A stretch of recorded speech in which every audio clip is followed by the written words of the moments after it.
जो immediately effect होने वाला है, और इफेक्ट टेक्सटाइल इंडस्ट्री पे होगा, और टेक्सटाइल इंडस्ट्री पर इफेक्ट होने से करीब करीब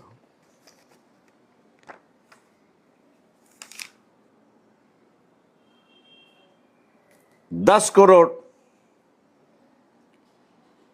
12,50,000 वर्कर जो है टेक्सटाइल के इंडस्ट्री में ये इफेक्ट होंगे। मतलब इनको वर्क मिलेगा नहीं, ऐसी एक परिस्थिति है। दूसरा सेक्टर जो है सबसे बड़ा जो है वो जेम एंड ज्वेलरी है। इसमें करीब करीब 1,12,50,000 वर्कर्स इफेक्ट होंगे, ऐसी एक परिस्थिति है। इलेक्ट्रॉनिक आइटम जो है, इस इलेक्ट्रॉनिक आइटम में करीब करीब 18,750,000 वर्कर जो है वो इफेक्ट होंगे। फार्मास्यूटिकल में जो है वो 16 लाख वर्कर्स उस पर इफेक्ट होगा। इंजीनियरिंग गुड्स में है एक 11,25,000 के आसपास होगा। और बाकी सेक्टर जो है उसमें करीब करीब 2,16,60,000 वर्कर्स टोटल इफेक्ट होगा। मतलब ये 50% टैरिफ की वजह से जो शुरुआत हो चुका है, आने वाले 6-7 महीनों में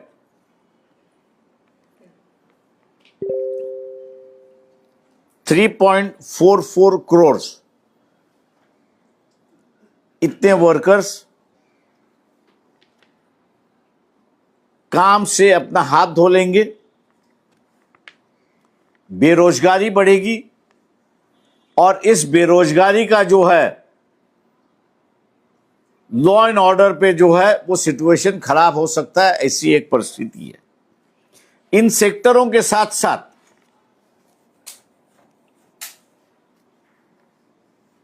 जो अनऑर्गेनाइज सेक्टर्स है या व्यक्तिगत स्वरूप के जो सेक्टर्स है, जिसमें चर्म उद्योग की बात आती है, अनुमान लगाया जा रहा है कि 50% टैरिफ की वजह से 40% से 50% जो अमेरिका माल जाता है वो जाना बंद होगा, और चर्म उद्योग में जितने भी लोग हैं एम्प्लॉयड है उन पे काफी बड़ा नुकसान होने की उम्मीद है, ऐसी एक परिस्थिति है। वैसे फिशरीज एक इंडस्ट्री है। ये फिशरीज की इंडस्ट्री में जो है करीब करीब 8,827 करोड़ का जो है वो व्यापार चलता है, और इसमें सबसे ज्यादा जो है प्रॉन का व्यापार होता है, ऐसी एक परिस्थिति है। और ये प्रॉन का व्यापार भी जो है अमेरिका करीब करीब 92% भारतीय प्रॉन्स वहां पे खरीदती है। तो ये जो फिशरीज की जो इंडस्ट्री है, कि जिसको नारायण राणे ने कहा कि इंटरनल कंजम्पशन बढ़ना चाहिए, अब इंटरनल कंजम्पशन बढ़ना चाहिए ये बात सही है, लेकिन लोगों के पास दाम हो तो इंटरनल कंजम्पशन होगा, दाम ही नहीं होगा तो इंटरनल कंजम्पशन कहां से बढ़ेगा, ये सबसे बड़ा सवाल है। और इसलिए फिशरीज की इंडस्ट्री पर जो है वो काफी बड़ा नुकसान होने वाला है, ऐसी एक परिस्थिति है। हम लोग लोगों से पूछना चाहेंगे और लोगों ने सरकार से पूछना चाहिए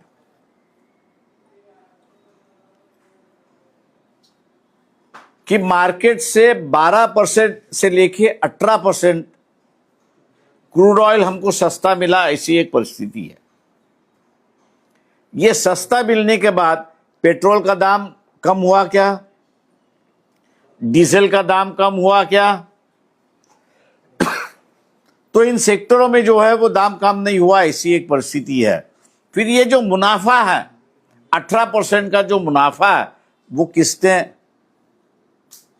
लिया, ये सबसे बड़ी बात है, ऐसा मैं मान के चलता हूं। मैंने पहले ही कहा कि पब्लिक सेक्टर इसमें डील नहीं कर रहा है। नायरा करके जो कंपनी है वो है, रिलायंस पेट्रोकेमिकल जो है वो इसमें डील कर रहा है, वो उसमें डील कर रहा है। और मैक्सिमम प्रॉफिट जो है, ये मैक्सिमम प्रॉफिट रिलायंस इंडस्ट्री को गया, ऐसी एक परिस्थिति है। जनता ने, सरकार ने पूछना चाहिए कि ये जो फॉरेन पॉलिसी चली है, या रशिया से जो हम लोग क्रूड खरीद रहे हैं, ये देश के हित में है या सिर्फ कुछ चंद इंडस्ट्रियलिस्ट के हित में है, ये देखना जरूरी है, ऐसा मैं मान के चलता हूं। हम यही चाहते हैं कि रशिया हो या अमेरिका हो, दोनों के साथ हम लोग को संबंध जो है वो मधुर होना चाहिए, नॉर्मल होना चाहिए, ना हम लोग एक किसी की साइड ले, ऐसी एक परिस्थिति है। अब ये जो बेकारी बढ़ने वाली है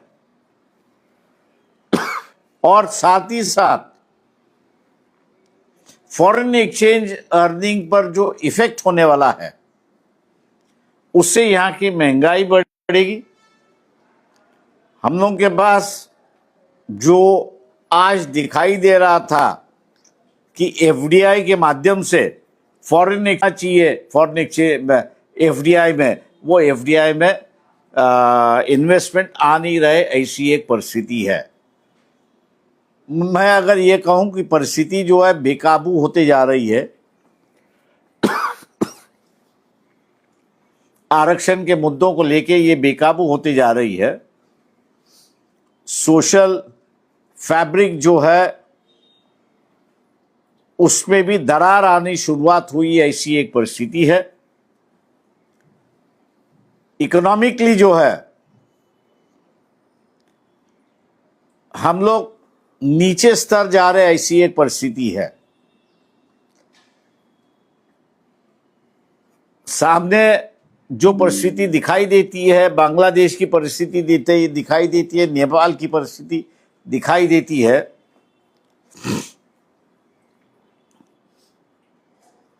वो परिस्थिति भारत में भी आ सकती है। उसको अगर रुकाना है, ये जो देश को पीछे रखते हुए नरेंद्र मोदी ने अपना ईगो जो सामने रखा हुआ है, कि ईगो की वजह से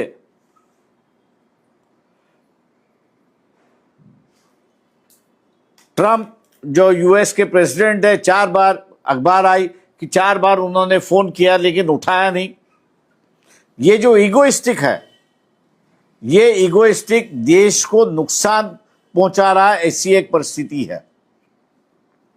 मैं जनता से यह कहूंगा कि आपको ही यह तय करना है कि देश बचाना है या प्राइम मिनिस्टर नरेंद्र मोदी इसका ईगो संभालना है।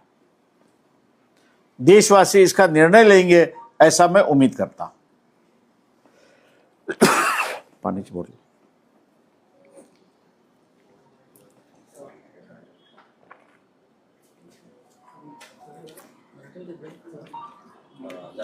इंग्रजीत पाहिजे, मराठी पाहिजे, बरं.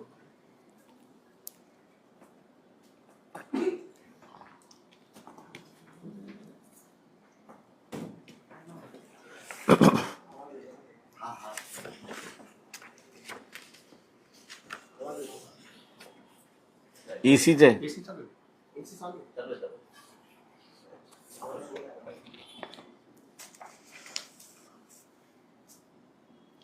पंतप्रधान नरेंद्र मोदी यांचं आर्थिक आणि परदेशी धोरण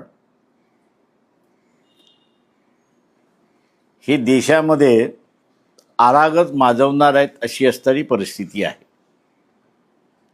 या धोरणाला बाबासाहेबांच्या शब्दामध्ये जर मांडायचं असेल तर economic foreign policy prime minister Narendra Modi यांची जी आहे ती ग्रॅमर ऑफ एनार्की आहे अशी परिस्थिती आहे.